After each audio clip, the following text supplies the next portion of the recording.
this is a retest of your Vibrochamp. I made some very minor changes on the tremolo circuit so it wasn't so aggressive. It's still, And Tony's playing it. it's still aggressive. Well, crank it all the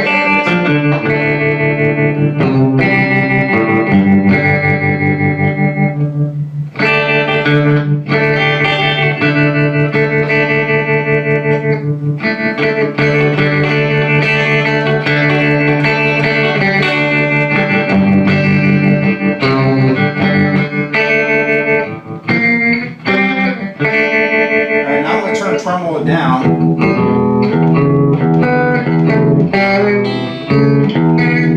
This is a great sound now. No distortion. Well, as clean as can be. I mean, there's a little bit of distortion, but it's the good kind. It's only because we got it cranked up kind and we're driving the tubes.